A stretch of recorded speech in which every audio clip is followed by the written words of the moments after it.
I just woke up and I had this crazy dream. You know, the powers that be, they have the ability to cause you to dream certain things if you're a targeted individual. So I'm in this big city. I don't know exactly where, but but in the dream, I am constantly looking out windows and catching people staring up at the windows like I'm being watched and stuff constantly. Not necessarily paranoid, just aware. So I walk downstairs and out the building, and some white guy comes up to me, and I just look at him. I'm like, "So you're one of my gang stalkers, right?" He said, "Yeah." So I thought he was gonna come clean, but we wanted to go somewhere private to talk. So I'm guessing I entered in this like bodega and went into a back room, like a garage type setting, honestly. But so this dude starts trying to extort me. I'm not gonna go into all the details of what happened, but let's just say he name dropped Hillary Clinton as somebody who was behind all this, right? Okay, so the way the subconscious mind works with the dreams, if this was my dream, the subconscious mind pulls from things that I've heard recently, and I ain't heard Hillary Clinton's name in a long time. So this was not my dream, and I don't believe it was God trying to reveal anything to me either. I'm pretty good at discerning when God tries to send me a message, but God did give me something out of this, and the one thing He gave me is this: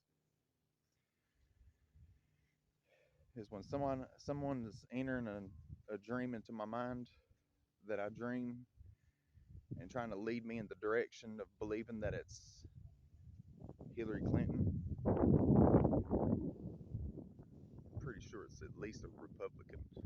I'm not going to name drop any names right here, but pretty sure it's probably the Republican Party if the one name they drop is Hillary Clinton to throw me off track.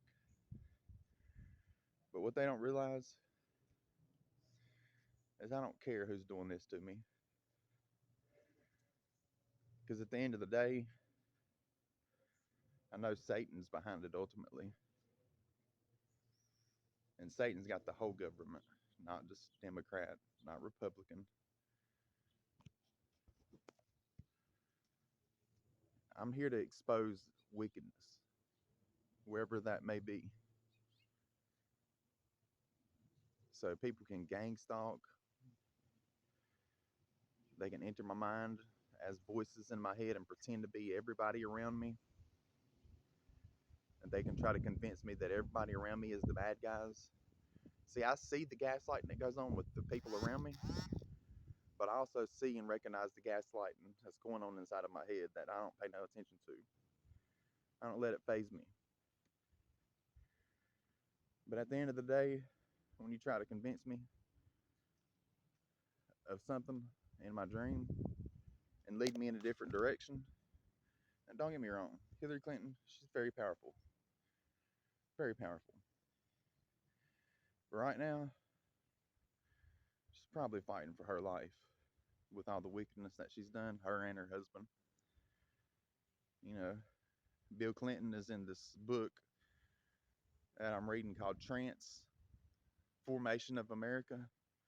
It's about the MK Ultra. It's about some MK Ultra victims. You know, George Bush Sr. was raping like a 3 or 4 year old girl constantly. Uh, they was abusing her mom sexually and physically and mentally. Uh, some sick, twisted stuff in there, but it's about the people that lead our country and control you. That's the type of people that tell you to go to work every day so that they can do the things that they do.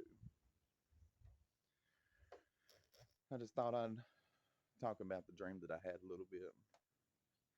Let's just say I reacted out of emotion when he started to try to extort me, and I did get physical with him.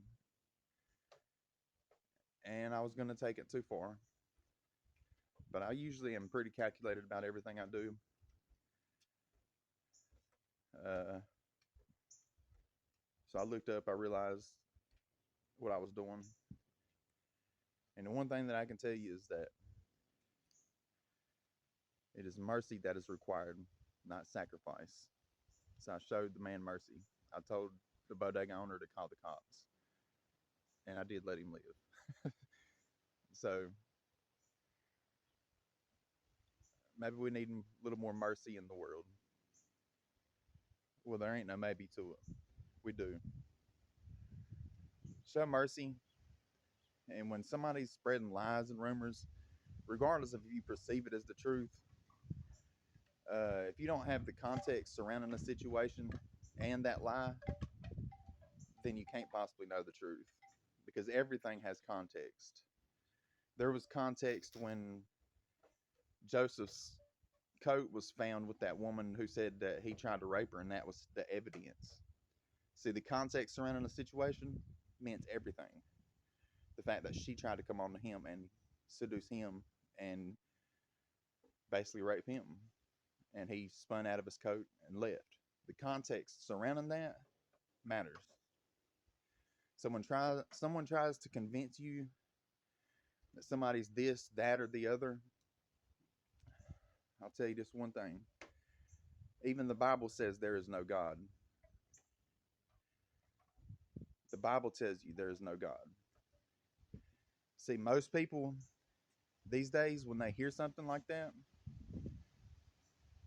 or they get told a lie about somebody, they'll run with it. Or if they're shown something, they'll run with it. And they'll take off running with that lie. And they won't look for the context. But if I tell you that the Bible says there is no God, and you go look for the context and see that it says that a fool says there is no God, then you'll realize how important context truly is. And like I mentioned, the story of Joseph. Context. Context is key.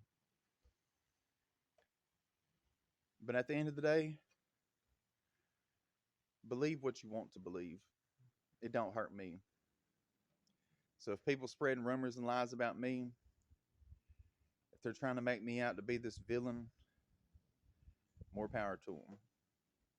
All I know is the people that's done the things that's happened to me over the past 9 years, constantly, every single day, as a targeted individual, to spend so much time on little old me must mean I'm very important. I must have a big calling on my life. The Father must have a huge calling on my life.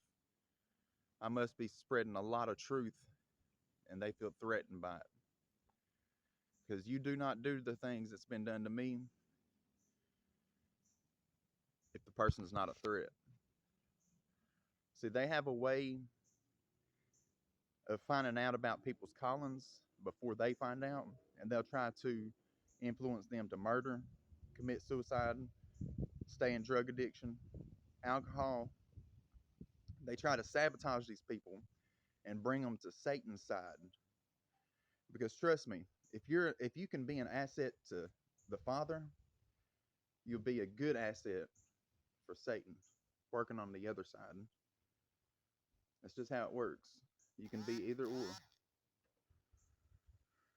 So think about that. Come to the Father. All I got to say is come to the Father.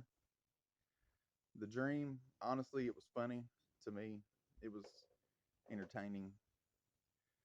See, these people think that they can enter dreams in my mind. I'm going to wake up paranoid or scared. But when you have the Father, you do not wake up paranoid. You do not wake up scared. I'm not a scared type of person. I fear nothing. I fear no man. I don't fear death. If I fear death, that song that I put out yesterday, called Questions and the Truth Remix and all these other songs that I write with so much truth in it. If I feared anything or any man, I would not be posting stuff that's liable to get me killed. But I feared nothing. I don't fear death. Death is a human construct. I fear the one who has power over whether I go to heaven or hell, as the Bible tells us we should. So if you're stuck holding back, not telling the truth, not speaking the truth on behalf of the truth, out of fear of what might happen to you or those around you, then you need to think, who's the one that causes fear? Because it's not the Father. He didn't give you a spirit of fear. The Father don't give you a spirit of fear. But anyway, I love y'all. I hope y'all have a good day. I'm going to do Proverbs here in a little bit. I'm going to have to get my coffee and stuff. I just thought I'd share this. All right, y'all have a blessed one.